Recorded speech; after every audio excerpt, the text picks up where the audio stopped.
Good morning. Everybody has a lot of coffee and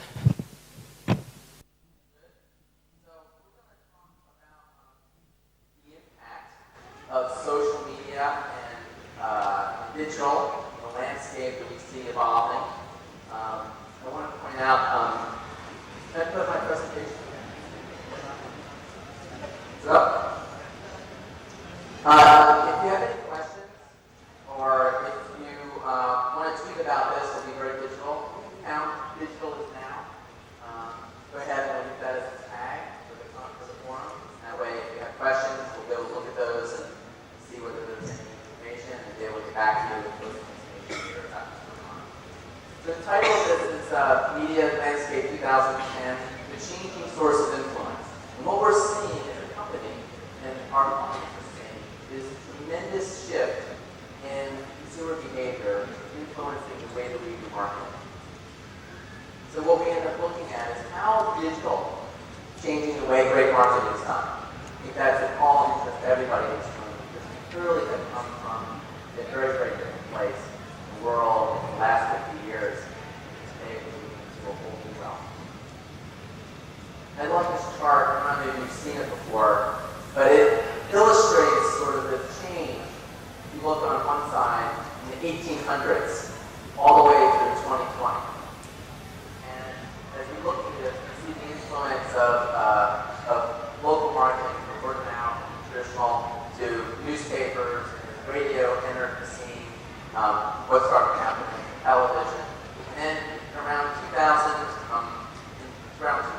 2004, we see the influence of the web and the internet start to emerge. We start seeing all these things being crushed by the bit down in digital on all the new forms of media channels. Right? So we see a balance when we see a lot of look at 2010, these social networks really taking a huge influence. We're all experiencing that today. The rise of Facebook and everything else is really quite substantial. So as we look at 2020, we're going to see a lot more targeting, we're going to see a lot more social news. I'm going to talk about a lot of these new things, but I'm really going to also talk about the intersection of traditional media, if you would, new media, and how they come together, and how they can be leveraged together. How can we do it?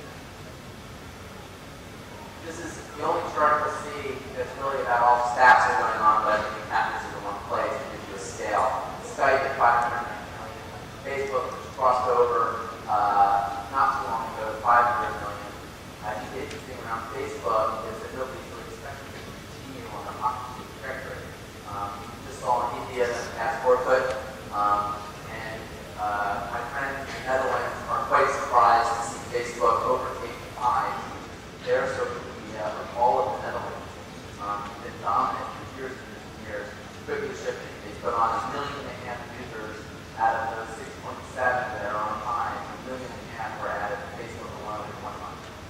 So we'll have to see if exactly goes on. This is an interesting map of the world. In the middle is the search green, and there's a whole bunch of other really interesting things that have here. The social networks, you can see it on the top are the platform of OS, UX. So you have this world of digital that we all live in. And I show this because the top is the bottom of this is sort of the content of advertising, the top of the infrastructure. And as we look at this, we're watching big players in digital do some very, very interesting things. It's important to look at it because it's influencing the way we need to think about marketing and communication. Take a look at Google. In this case, and some of our friends will speak to Google later. Google is obviously centered around search, but they've quickly expanded what they're doing into other areas. They've moved into up top, you can see they've moved into the world of OS, rather than Android. They've got a formidable player, playing a very good competitor to the iPhone and Apple platform. They've moved into other areas like location-based services. Now all of the world is moving in that space, certainly advertising. If we look at Facebook, they've moved from social media into other areas like advertising. Certainly the land of identity, critically important on Facebook. So they're moving in different directions. And the last I'll put up here is Apple. Traditionally has been a platform, an OS, but it's now moved obviously to commerce, ITV, and all the other stuff they're doing. Certainly, with advertising, I we're not sitting still. They're innovating. We have to think about ourselves and how we have to get more flexible about what that innovation means for us. And if I added just them all together, like this, if I had 8 other players, problem itself, because they're all working with each other, all overlapping, and all playing a role that when tools we use, this is a video that I like to show that talks about the journey of the consumer. That would be the focus of our discussion today. What is really happening with the consumer? What is the change in the behavior that we can identify and be able to leverage for ourselves? Talk to them and empower that is really rough. So take a look at this quick video.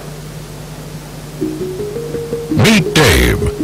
For 3 months, Dave has been considering blank. A coworker had blank. A neighbor had blank.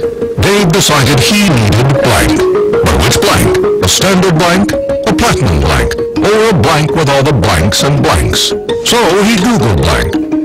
1,267,043 hits, just for blank. Over 1,900 reviews. Not all good, but mostly good. Over 400 people reviewed blank on YouTube. Several videos showcased why he shouldn't buy blank's blank. So he crossed that one off the list. He found 65 blogs comparing all the blanks.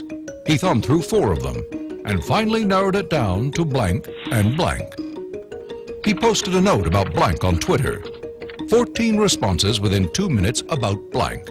Come to find out, his uncle and a friend of a friend had blank. The same blank his neighbor had. Go figure.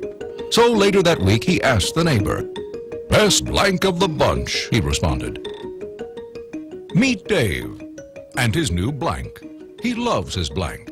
Blank loves Dave too. A note came in the mail saying so. Here is Dave and his blank on Facebook. 189 friends see him and blank every day.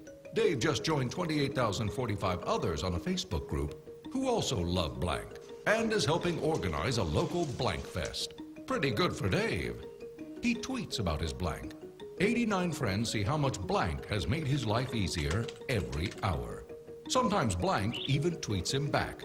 He has recommended blank to 8 friends this week, not including the 2 random people in the elevator and the tall guy wearing the pea coat at the bus stop. Dave has posted 58 thumbs up about blank and has been blogging about how blank just gets it. That's why he convinced his sister-in-law to buy blank. She's so not a blank. Now she loves her blank. And they're both considering getting another blank. In 1 week, Dave will have touched over 435 lives recommending blank because he is an advocate of blank. Wouldn't you want Dave talking about your blank?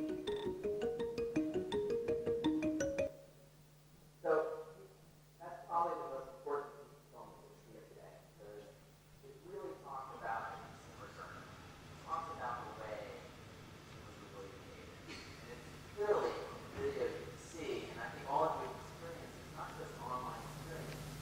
We use all of our experience. We use a physical one, word of mouth, really what digital social media is, right? People talking to each other, using ideas. And instead of just being able to do it, work and now able to do that at mass scale. It's very difficult. So this consumer journey is really the one that we need to look at. So we put that and looked at how do we articulate that? And we did it in this chart that says, the way our business has worked for a long time, we focused on paid media. Right, on the left-hand side, paid media. And what was paid media? Paid media was delivery, create visibility, and direct into a brand experience. Right, the brand experience is everything that a consumer experiences about the brand.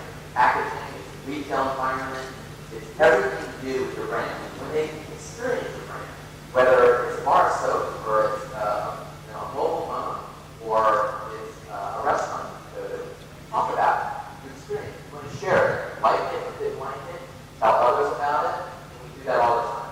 When they share that, it becomes a really interesting cycle. That share becomes earned value, and earned value drives into part of your brand experience.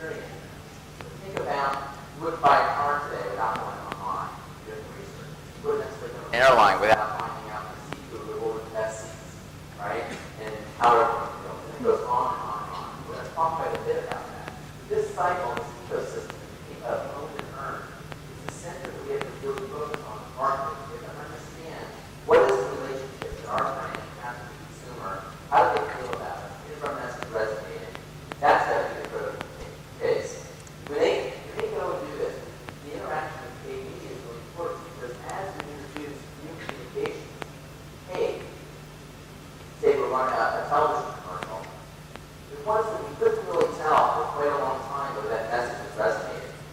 Couldn't really tell whether the consumer understood what we were talking about or intent on. But now online, you can tell very quickly, correlate whether the message we're delivering to page or resonating the way we want them to resonate, to earn media and then apply that message. Lots of examples of how to do it. So here's some sort of mantras that we think are important about doing this. One is we need to stop talking about offline, traditional multimedia. The consumer doesn't think that way. They think one line, right? So we need to make sure that we're doing that. The iPad, how many people in this room have iPads? Right. So I guarantee you, we'll all have tablets within here, right? We're all going to have this device that will shape-shift our lives very, very quickly. Quite interesting. But that's just the beginning of merging on and online. We're carrying this with us now. The computers are walking with us, not laptops, and they're not phones. They're becoming very, very ubiquitous device. Mark Sorrell, who's obviously our chairman of WPP, mentioned just yesterday in a speech he was giving where I was in Greece that he hasn't looked at a physical newspaper in 3 months without an iPad. His only complaint is he doesn't quite know if he's read the whole newspaper. Right? He never quite knows if he's finished. It's easy with printed paper because he just folds up to the side, but with online, he's not really sure whether he's really finished the journal or not. So he has to complicate that quite a bit. We also have to think quite a